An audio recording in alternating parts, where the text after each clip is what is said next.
Assalamualaikum warahmatullahi wabarakatuh. Apa kabar sahabat Wahyu semuanya? Mudah-mudahan dalam kondisi sehat, dalam kondisi dengan iman yang baik, dengan nikmat iman Islam yang baik juga, dan semoga kita bisa menjalani kehidupan ini dengan lebih baik lagi. Dan kita juga bersyukur pada hari ini kita masih bisa bertemu dalam Bincang Bersama Sahabat Wahyu di episode ke-10. Nah, pada episode kali ini kita akan mengambil tema Charlie Hebdo menghina Nabi. Mengapa? Bahwa kita ketahui bahwa penghinaan terhadap Rasul ini terjadi berulang kali. Dan yang paling terakhir kita dengar bahwa pada tanggal 1 September hari Rabu tahun 2020 kemarin, Charlie Hebdo kembali menggambarkan mengunggah video yang memang dibentangkan di salah satu kota Perancis, dan itu sangat menyakiti umat Islam. Nah, namun kita ketahui bahwa umat Islam tidak bisa melakukan apa-apa gitu. Penghinaan demi penghinaan dilakukan berulang-ulang gitu kan, untuk kesekian kalinya. Dan kita sebagai umat Islam hanya bisa menerima penghinaan itu. Nah, untuk episode ini kita akan berbincang-bincang mengenai masalah ini bersama narasumber yang insya Allah sangat kompeten, dan kita semua sudah mengenal beliau. Assalamualaikum warahmatullahi wabarakatuh. Bung Rocky Al-Maroki, apa kabarnya Bung Rocky? Waalaikumsalam warahmatullahi wabarakatuh. Alhamdulillah kabar baik, sehat, dan tetap semangat.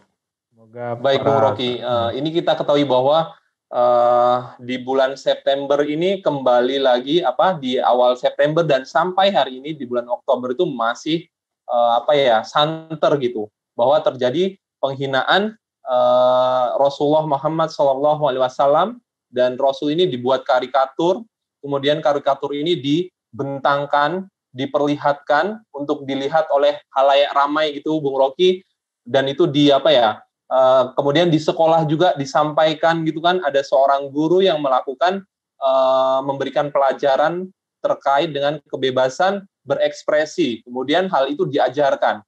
Nah, artinya memang penghinaan demi penghinaan yang dilakukan oleh orang-orang yang membenci Islam ini terjadi berulang-ulang gitu Bung Rocky. Nah, kira-kira gimana tanggapan Bung Rocky dengan fenomena yang terjadi ini Bung Rocky? Ya, ini kan kalau kita lihat sesuatu yang terjadi berulang-ulang itu bukan berarti tanpa disengaja itu. Jadi kalau sesuatu terjadi sekali, 2 kali, kemudian minta maaf, itu berarti khilaf atau salah atau khilaf. Tapi kalau sudah terjadi berulang-ulang, ini berarti ada niat jahat. Ada niat jahat, dan memang nampak si pelaku, baik itu secara pribadi, baik itu secara berkelompok, maupun lembaga, maupun bahkan negara yang membiarkan, ini menampakkan bahwa peradaban mereka adalah peradaban hina gitu ya, yang suka menghina gitu. Seandainya negara itu tidak suka menghina yang lain atau menghina orang lain, tentu dia akan melarang rakyatnya untuk melakukan itu. Berdalih kebebasan ekspresi, tapi menghina orang lain, itu peradaban sampah itu. Peradaban artinya memang ada peran negara untuk membiarkan hal ini terjadi berulang, begitu Bung Rugi? Ya, sebenarnya kan ini nampak sekali. Coba bandingkan, kalau orang itu mengekspresikan misalnya tentang ekspresi terkait dengan hijab, terkait dengan ide khilafah, terkait dengan ide yang lainnya tentang Islam, mereka pasti melarang, bahkan melakukan diskriminasi maupun persekusi. Tapi begitu itu menghina Islam, menghina Nabi yang dimuliakan umat Islam, nah ini justru mereka membiarkan. Ini nampaknya mental hipokrit dan peradaban sampah yang ada, yaitu suka menghina.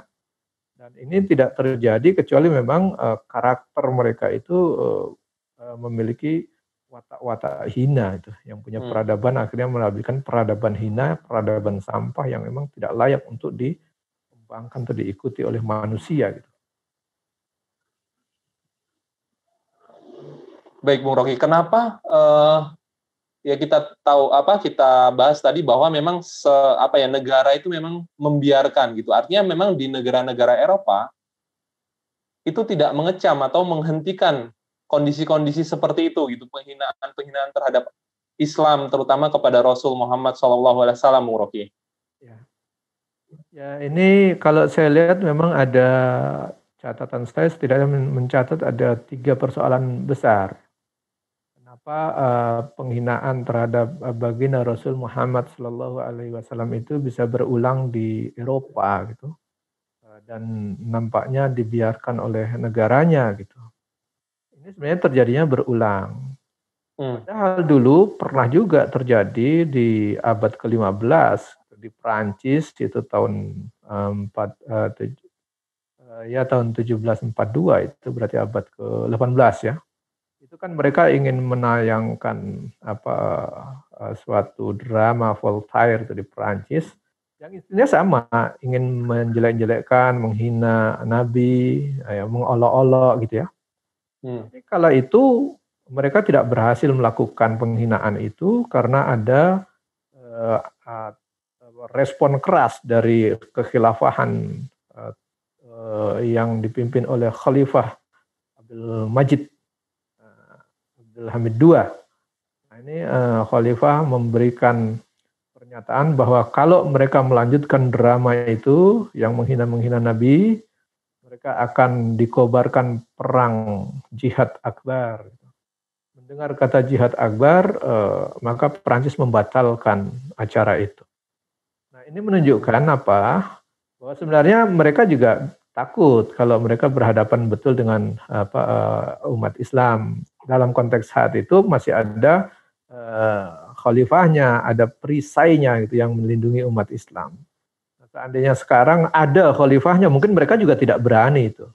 Nah, sekarang ini tidak ada satu negara pun yang menjadi perisai umat Islam. Karena negara-negara bangsa yang dipimpin oleh presiden, entah itu raja, entah itu bentuknya perdana menteri, entah itu bentuknya kesultanan, itu tidak bisa melindungi umat Islam, dan terbukti bukan hanya umat Islam, ajaran-ajaran Islam pun dilecehkan, tidak ada yang merespon.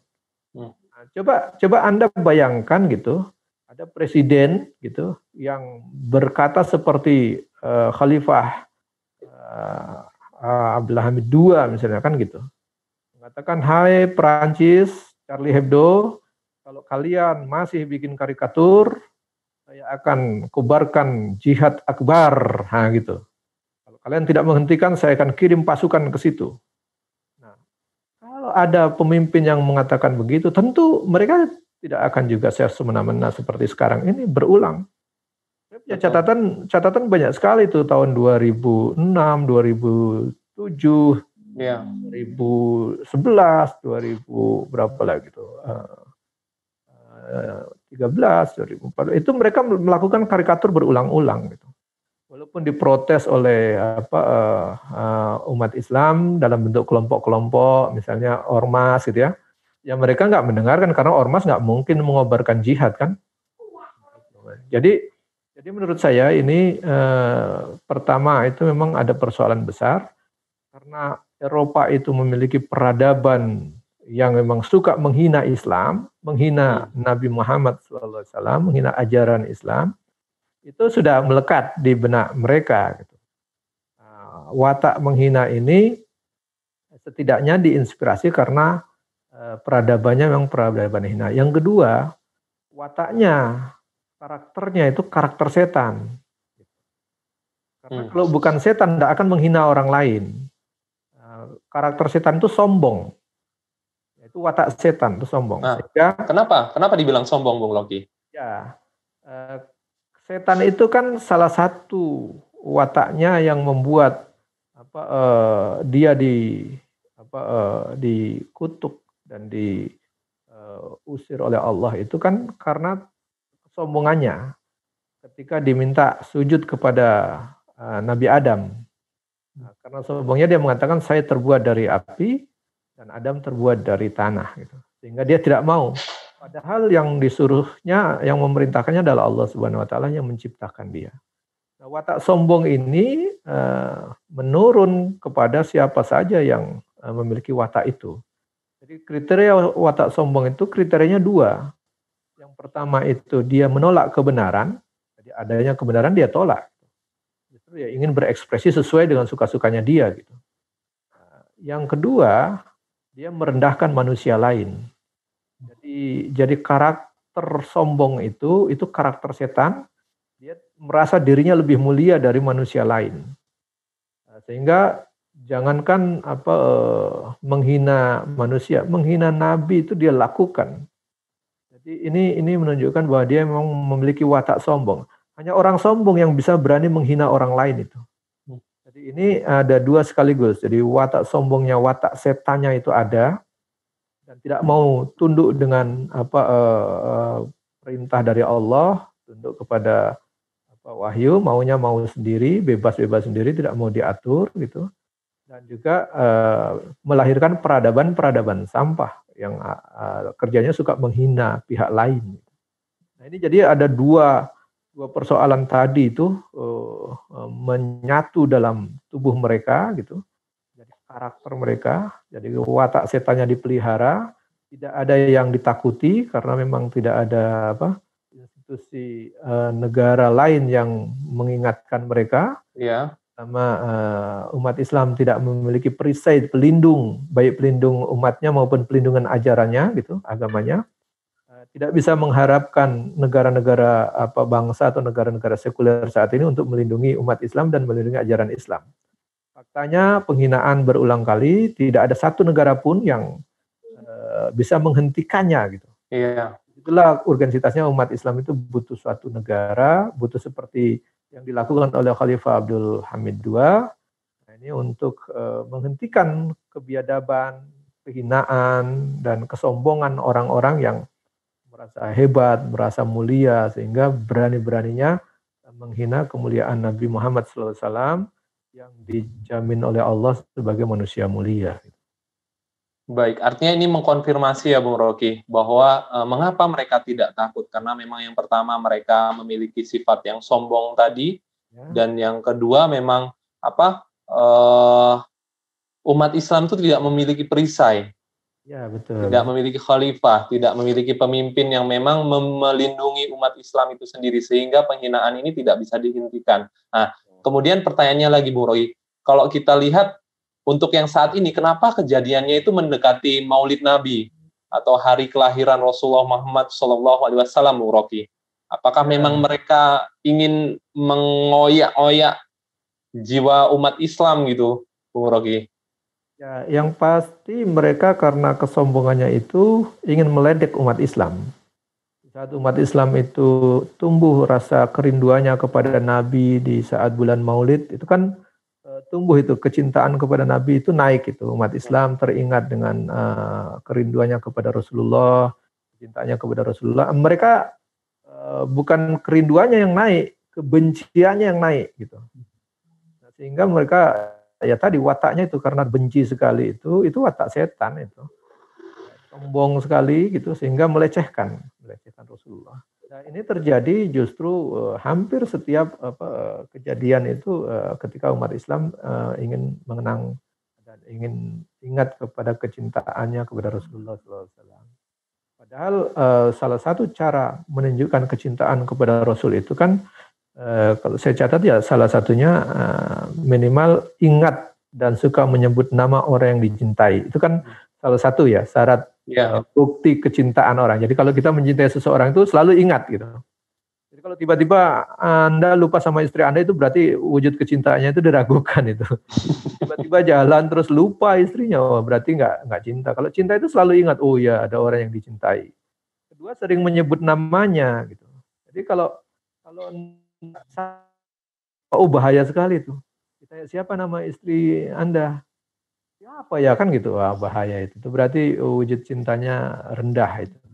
Nah yang kedua yang paling penting adalah selain ingat nama dan ingat orang dan menyebut namanya juga mengikuti apa yang diajarkan atau apa yang dimauinya. Ya, Nabi tentu mengikuti syariatnya, ajaran Rasulullah Muhammad SAW, kemudian meneladaninya gitu. Jadi menunjukkan umat Islam ini kecintaan kepada Rasul itu ada diwujudkan dengan mengikuti aturan yang dibawa oleh Rasulullah, ajaran yang dibawa oleh Rasulullah, ajaran yang disampaikan oleh Muhammad SAW. Itulah syariat Islam. Jadi seorang Muslim Kalau dia menolak syariat Islam, itu berarti diragukan kecintaannya kepada Rasulullah Muhammad SAW. Itu yang kedua. Jadi yang pertama tadi ingat dan sering menyebut namanya. Kedua, mengikuti ajarannya atau syariatnya. Nah, syariatnya ini harus diikuti di semua aspek gitu. Jangan ketika hanya sholat atau ibadah mengikuti syariat Rasulullah, tapi ketika bermuamalah gitu, bertransaksi, ikuti syariatnya Adam Smith atau syariatnya yang lain gitu. Itu enggak benar. Artinya itu cinta palsu, Bung Rocky. Ya, ketika mau memilih pemimpin, mengatur urusan pemerintahan, mengikuti syariatnya yang lain, bukan syariat Nabi Muhammad SAW. Misalnya dalam memilih pemimpin, mengatur negara, malah mengikuti syariatnya Plato, syariatnya Aristoteles, gitu kan? Ini enggak nyunah ini, enggak ngikuti sunnah Rasul ini, gitu. Diragukan kecintaannya, berarti dia lebih cinta kepada Plato, lebih cinta kepada Aristoteles daripada lebih mencintai nabinya Muhammad Shallallahu Alaihi Wasallam. Rasul itu memberikan contoh semua dari kepemimpinan, ekonomi, muamalah, ibadah. Jadi mencontoh Nabi itu bukan hanya persoalan ibadah gitu. Syariat Nabi itu bukan hanya soal sholat, soal puasa, bukan. Kepemimpinannya bahkan Rasul membuat konstitusi Madinah, Rasul mengatur urusan umat, mengelola negara, memimpin perang dan seterusnya, itu semua syariat yang harus diikuti oleh umat Islam kalau memang dia menunjukkan cintanya kepada Rasulullah itu dibuktikan dengan mengikuti syariatnya gitu. Bukan mengikuti syariat selain beliau. Itu bukti cinta gitu. Nah, itu yang ketiga ya. Nah, gitu. Yeah. Nah, yang keempat adalah dia harusnya mencintai dan mengikuti apa yang dicintai oleh Rasulullah. Kalau Rasulullah mencintai seseorang, mencintai kebaikan, mencintai amal, maka kita juga harus mencintainya, gitu. Jadi jangan sampai ketika misalnya istri kita mencintai orang tuanya, kita membenci mertua kita, itu tidak benar itu. Berarti nggak cinta itu. Jadi kalau udah cinta, berarti ya dia mencintai orang yang dicintainya yang lain atau aktivitas-aktivitas yang dicintai yang lain. Kalau Rasul cinta sholat malam, cinta kepada melakukan ibadah puasa, ya kita harus mencintai amal-amal itu. Gitu. Jadi mencintai apa yang dicintai orang yang dicintainya. Gitu. Dan keempat ya membenci apa yang dia benci gitu. Jadi kalau misalnya kita mencintai orang, tetapi kita melakukan apa yang dia benci gitu, kan berarti kita melecehkan dia gitu. Ini mestinya kita melakukan sesuatu yang dia cintai, kita ikut mencintai, sesuatu yang dia benci, kita juga membenci. Misalnya Rasul membenci kemaksiatan, gitu. Membenci pelaku riba misalnya. Nah, kita juga harus membenci aktivitas riba itu. Gitu. Jangan kita mengatakan cinta kepada Nabi, Nabi membenci aktivitas riba, tapi kita melakukan aktivitas riba itu, tidak ikut membencinya. Nah, itu berarti wujud cintanya itu cinta palsu itu. Itu maksudnya. Jadi mencintai apa yang dicintai Nabi, membenci juga apa yang dibenci oleh Nabi. Itu wujud cinta kita kepada Nabi. Nah juga kita harus sering mendoakan dan bersolawat kepada Nabi. Itu wujud cinta kita. Solawat kepada Rasul itu salah satu wujud cinta kepada beliau. Dan tentu selain itu kita juga harus rindu, ada kerinduan. Jadi orang cinta itu harus diwujudkan dengan kerinduan, ingin apa? Ingin lihat, ingin berjumpa. Gitu. Jadi kita tentu ingin berjumpa dengan Nabi di akhirat nanti, berkumpul dengan beliau gitu. Amin ya Allah. Nah, ini yang tentu ingin mendapatkan syafaat dari beliau gitu. Itu wujud kecintaan. Jadi ini juga diwujudkan di dunia gitu. Tadi saya bilang nanti di akhirat itu orang itu akan bersama orang yang dicintainya di dunia gitu. Jadi kalau di dunia ini kita malah mencintai Plato, mencintai Aristoteles, mencintai Adam Smith, semua mengikuti syariat-syariat mereka itu. Jadi di akhirat nanti kita ikut-ikutan orang yang kita cintai itu gitu. Malah meninggalkan Rasulullah Muhammad SAW. Nah ini yang harus kita hati-hati. Dan yang terakhir keberapa? Ke-8 ya? Ya, ke-7 lah. 7. Ya selain rindu melihat orang yang dicintai tadi, ingin berjumpa, ya tentu kita harus juga menjaga adab. Nah, menjaga adab itu ya tentu tadi tidak mengumpat, tidak menghina. Nah, ini yang dipersoalkan oleh Charlie Hebdo itu tidak ada adab itu, Maya. Tidak ada adab itu kalau bahasa gaulnya itu godap itu. Tidak ada adab itu kalau orang-orang anak-anak milenial bilang gadap. Gitu. Tidak ada adab, tidak ada akhlak. Karena memang penghinaan itu hanya ditujukan kepada Islam, Bung Rocky. Kita jarang mendengar mereka melakukan kebebasan berpendapat untuk kalangan mereka sendiri.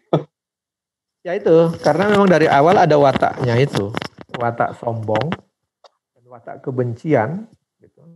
Dan itu menghasilkan peradaban sampah, peradaban hina.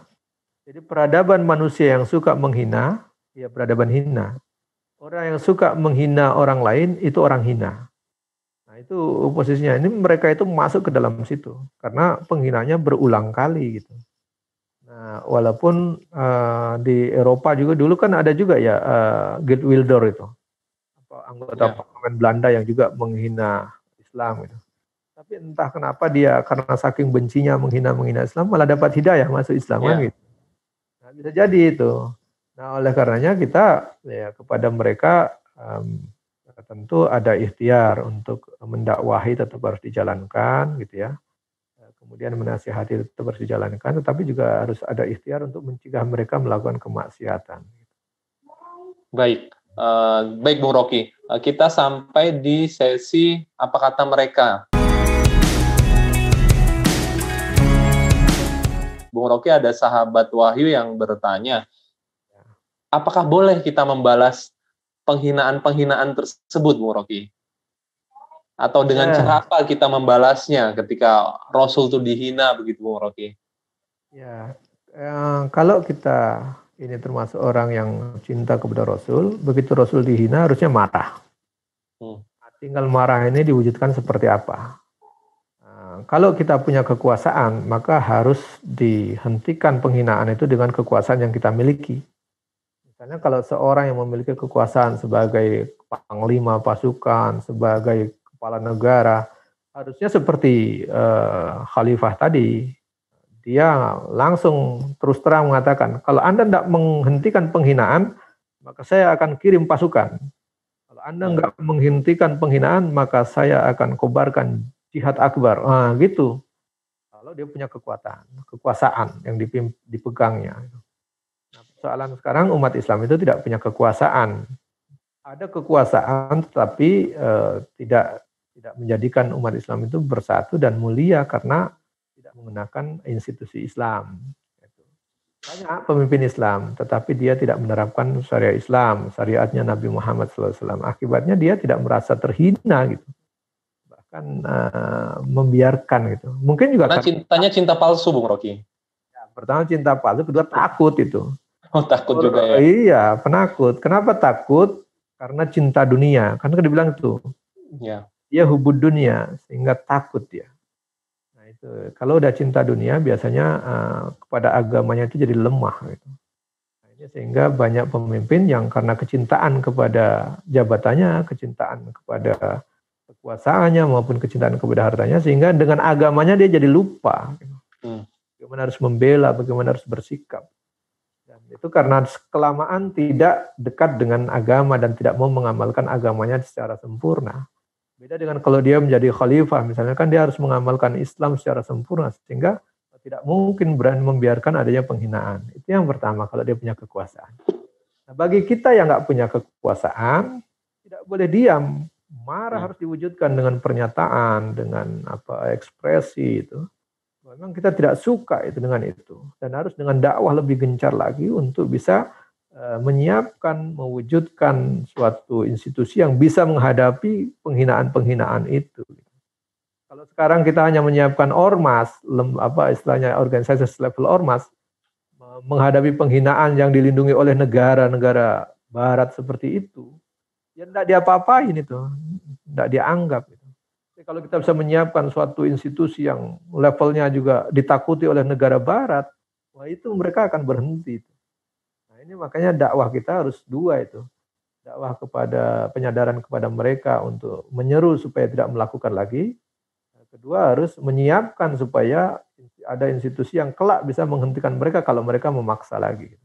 Nah, dua itu. Apakah ini juga menjadi solusi tuntas, Bung Rocky, terhadap butuhnya umat Islam terhadap institusi Ya. agar terlindungi gitu terhadap penghinaan-penghinaan ini, dan solusinya benar-benar tuntas gitu, karena memang selama ini umat Islam tidak mampu berbuat apa-apa, Bung Rocky. Ya, karena tadi saya tegaskan sejarah juga pernah mencatat gitu. Ketika umat Islam itu punya institusi pelindung Islam, baik itu pelindung ajarannya maupun pelindung umatnya, itu kan Prancis tidak berani menghina itu.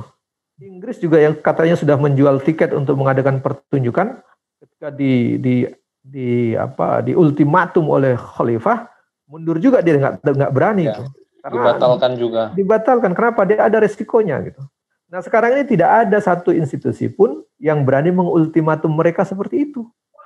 Oleh karena umat Islam harusnya menyadari ini untuk segera menyiapkan institusi yang seperti itu. Nah, institusi seperti itu hanya ada kalau memang institusinya bentuknya seperti itu gitu. Nah, seperti yang dilakukan oleh Khalifah Abdul Hamid II itu. Nah, kalau bentuknya masih seperti sekarang, bentuknya kerajaan, bentuknya presidensial, bentuknya negara kesultanan, kerajaan, autokrasi ataupun teokrasi yang lain, ya dia nggak bentuknya kekhilafahan, dia takluk gitu, penakut gitu, nggak berani. Coba ada di Indonesia, di dunia ini ada berapa banyak puluhan negara yang mengaku negara Islam, ada beberapa kerajaan, ada beberapa presiden, tidak ada satupun yang berani mengirim pasukan untuk menghentikan penghinaan itu. Bahkan sekedar mengecam pun tidak. Bahkan negara yang mayoritas penduduknya muslim pun tidak melakukan itu. Artinya apa? Ada persoalan besar. Persoalan besarnya di mana? Diletak tidak ada institusi yang memang menjadi perisai Islam. Baik itu perisai ajaran agamanya supaya melindunginya, dan perisai umat-umatnya supaya tidak zalimi gitu. Nah, ini penting. Umat Islam itu penting punya institusi yang seperti itu sehingga tidak ada lagi yang melecehkan, menghina, atau bahkan mengkriminalisasi dan menzaliminya. Gitu. Ini penting. Dan saya pikir dengan semakin banyak penghinaan, semakin banyak kezaliman yang dilakukan oleh dunia Barat kepada umat Islam maupun terhadap ajaran Islam, ini semakin akan cepat menyadarkan umat Islam mestinya gitu untuk penting kembali punya institusi seperti yang dilakukan oleh Khalifah Abdul Hamid II itu. Kalau tadi seperti di zaman Voltaire tadi mau melakukan penghinaan, tidak berani dia. Nah, ini yang harusnya umat Islam menyadari ini dan segera menyiapkan diri, mempersiapkan institusi itu supaya ada terlindungi. Nah, sambil itu kita juga menyerukan, mendakwahi mereka. Siapa tahu di antara yang awalnya menghina itu bisa mendapat hidayah dan masuk Islam supaya tidak menghina lagi gitu. Amin.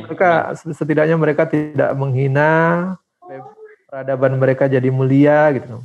Tadi kan saya bilang, kita membiarkan mereka melakukan penghinaan itu kan berarti tidak sayang kepada mereka.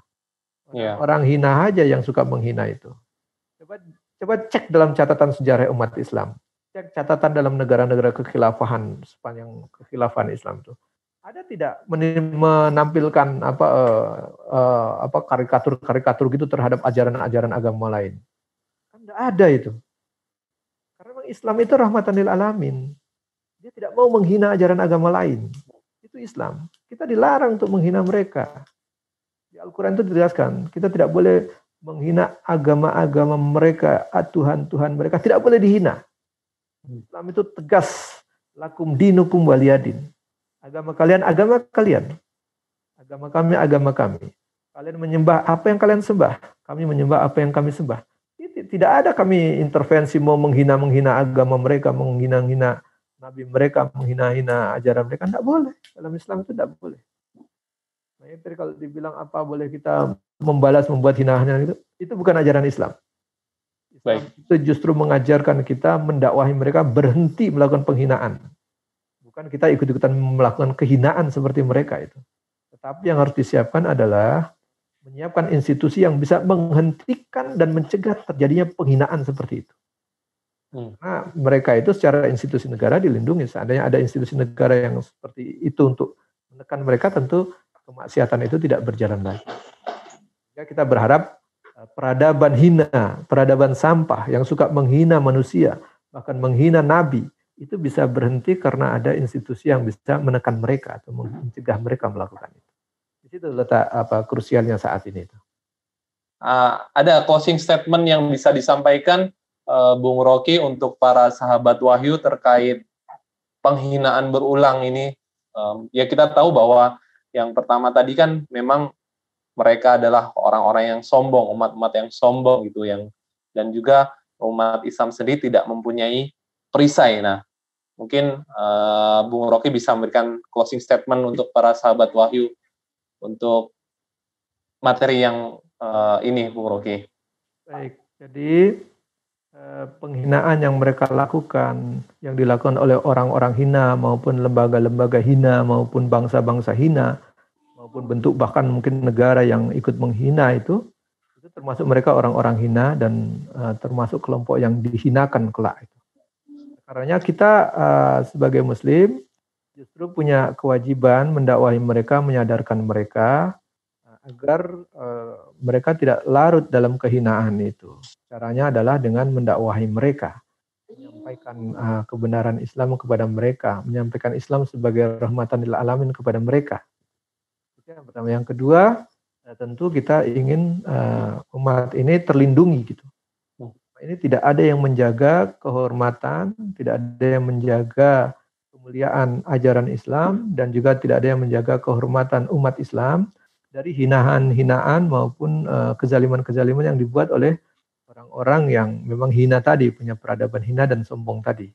Oleh karenanya kita selain mendakwahi mereka, kita juga harus mempersiapkan institusi yang bisa mencegah mereka melakukan kehinaan, dan juga bisa melindungi kehormatan ajaran Islam maupun umat Islam itu sendiri.